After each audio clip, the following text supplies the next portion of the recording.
Hey there, y'all, this is Jack, and yes, you read the title of this video correctly.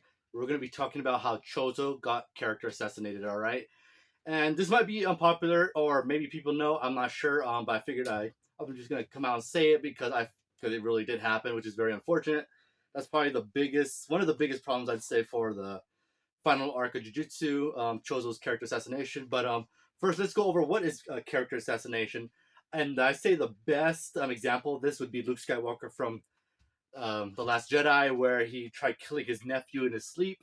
As we all know, Luke Skywalker would never do that, right? He went out of his way to try to save his father, a dude that was actively evil, and Luke went out of his way to try to save him.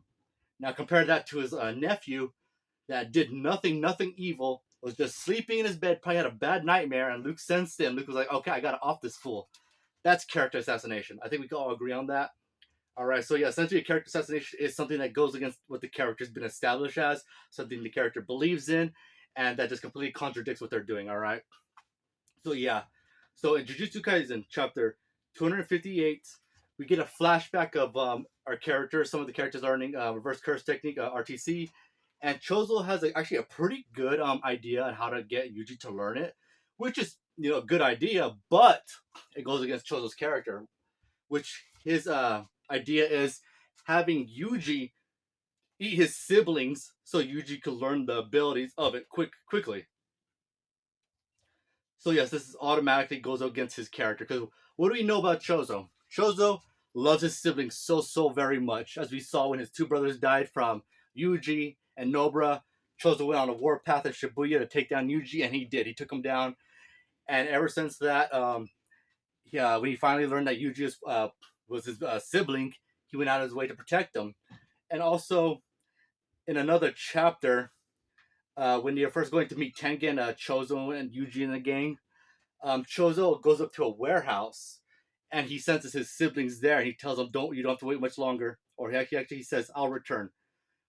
Wait just a little longer," showing how much he cares for his siblings. And in the chapter, Chozo actually talks to Yuji, right before he's about to die, in that kind of little dream realm. Um, Yuji tells Chozo, "You were there for me when I needed you the most. That's more than enough." And then we get Chozo remembering him having a conversation with his siblings as they were little cursed wombs. As they're saying, "Are you there, big brother? I'm here. I'm so cold, big brother. It's okay. Let's talk. As long as we're talking, we can't forget about the cold." So yes, it shows that Chozo really cares about his siblings, all of them, all nine, including Yuji. That make it, yeah, 10, 10. Forgive me if I'm misremembering. But yeah, Chozo really cares about them. But the fact that it wasn't just anyone's idea; it was Chozo's idea to let Yuji eat all of them up so he could get the power to fight Sukuna to get RTC. Yeah, that guy goes against this character 100%. Again, we know the love he has, but just letting Yuji just eat them all, I get it. Or Chozo loves Yuji, yes, but Chozo also loves all his other siblings. He's been with them for for 100 years, like a couple hundred years, I think. So yeah, it's just crazy. I honestly think the choice Chozo obviously would have made before feeding his siblings to one of his siblings would be him sacrificing himself, having Yuji eat Chozo to be able to get RTC. I honestly think that'd be the probably the choice Chozo actually would have went for instead.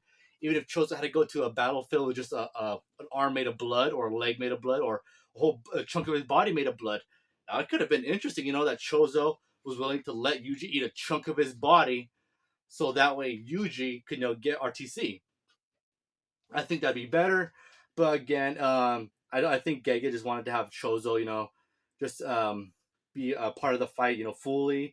And I don't think Gege really had a plan for anything of Chozo's other siblings. I legit think that's what it could be. I could be wrong. Maybe there was plans, but it just couldn't get them out on time. Or when I say get them out on time, just couldn't flesh it out in time. But yeah, that's me when it comes to the theorizing on why Gege did that or made that decision. But Chozo did was character assassination, and it's very unfortunate. And if you don't think so, please let me know in the comment section. I'd be very curious to hear what y'all have to say about it. And yeah, if you like content like these, please consider subscribing. I appreciate it. And yeah, that concludes this video. This video is not going to be that long, so if you listen this far, I appreciate it. I hope you guys have a great day and take care. Later.